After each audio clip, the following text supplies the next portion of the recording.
Hi, I'm Granny, and we're going down the rabbit hole of the first time anything from Earth was left on the moon's surface was in 1959 when the Soviet spacecraft Luna 2 crash landed on the surface of the moon. It was not a controlled landing, and it resulted in Luna 2's total destruction. One day in 1968, an engineer working for NASA on Apollo 8 discovered a fundamental flaw. The flaw was if an astronaut were to unwittingly activate the pre-launch program during flight, it would erase all navigation data, including the route back to Earth. The engineer offered to program a safety measure to prevent this catastrophic error, but was told by NASA it would be a waste of time because their astronauts were impeccably trained. Quote, "They don't make mistakes." Not long after the launch on December 21st, 1968, an astronaut accidentally activated the pre-launch program in flight, marooning Apollo 8 in space. 9 hours later, can you imagine how they felt for 9 hours? Anyway, 9 hours later, the same engineer improvised a way to upload a navigation data from over 20,000 miles away. Who was this unsung hero of Apollo 8? What do you think of when you hear of the 1969 Apollo 11 landing happening 10 years after the crash landing of Luna 2? Maybe you think of Neil Armstrong and Buzz Aldrin walking on the moon, because this was the first time a human left a footprint on the surface of the moon. And all the footprints left by the Apollo missions can still be seen today. The unsung hero of the 1968 Apollo 8, who improvised a way to upload the navigation data from over 20,000 miles away, and the 1969 Apollo 11 moon mission, who programmed Apollo 11 to land safely, not crash land on the lunar surface. And that was Margaret Elaine Hayfield. She is a remarkable human, and it is hard to reduce her life to a few minutes in this episode. She was born Margaret Elaine Hayfield, August 1936, in Indiana. She earned a BA in mathematics with a minor in philosophy in 1958. She cites Florence Long, the head of the math department in Earlham College, as helping her to pursue abstract mathematics and become a mathematics professor. She married James Hamilton in 1958. In mid-1959, Margaret Hamilton began working for Edward Norton Lorenz in the meteorology department at MIT. She developed software for predicting weather, programming on computers at the Marvin Minsky's Project MAC. Her work contributed to Lorenz's publications on chaos theory. Chaos theory is an area of scientific study and a branch of mathematics. It focuses on underlying patterns that are highly sensitive to initial conditions.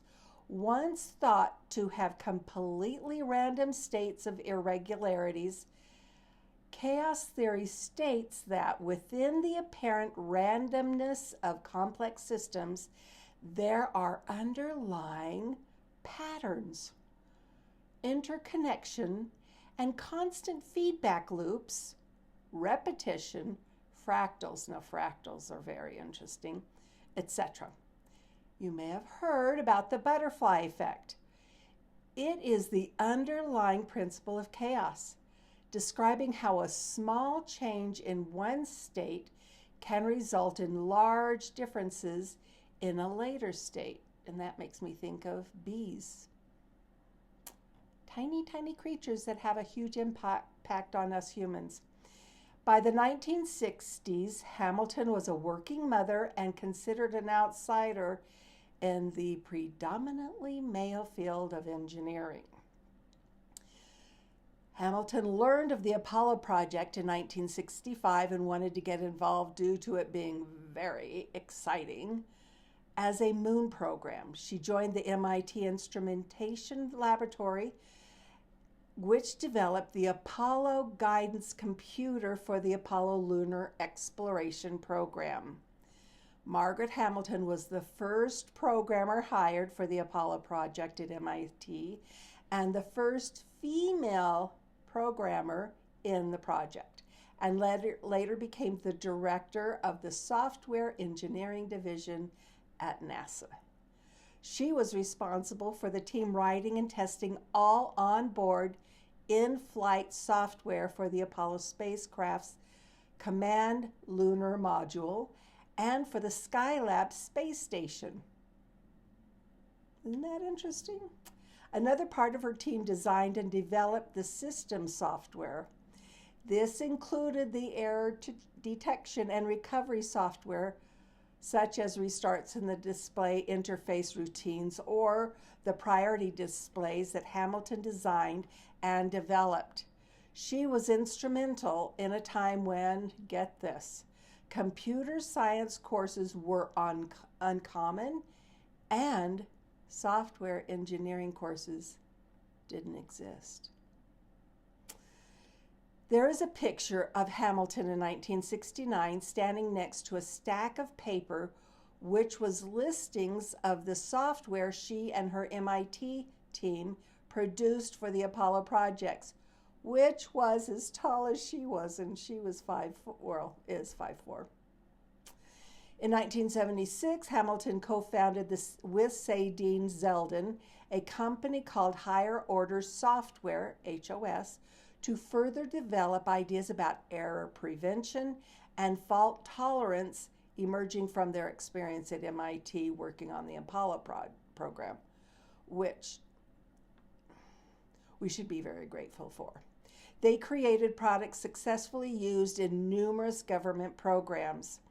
Hamilton was CEO of HOS through 1984, and in 1986, she founded Hamilton Technology, Inc. in Cambridge, Massachusetts. Hamilton Technologies continues to push limits and applications of software. Thanks to her insight, software has grown from a tool used exclusively in moon landings to an essential part of our lives. Go down the rabbit hole of that. Think of all the programming that takes place today, and you can thank her for that and her team. November of 2016, Hamilton received the Presidential Medal of Freedom for her work leading to the development of onboard flight software for NASA's Apollo moon missions. In 2019, she was awarded the Intrepid Lifetime Achievement Award, and in 2022, she was inducted into the National Aviation Hall of Fame, and I suspect she'll receive more. She's so dynamic. I grew up in the 1950s and 60s and experienced how women were encouraged to essentially be teachers or secretaries, being told multiple times, "Don't worry your pretty little head about that," or "Women aren't made for those kinds of jobs." It still upsets me. I lost track how many times I trained men to become managers, but women were not even allowed to apply. I admire Margaret Hamilton and how she managed the challenges that she faced in this male-dominant field. Thanks for spending this time with me. Please join me next time when Granny goes down the rabbit hole. please subscribe and share. Thank you very much.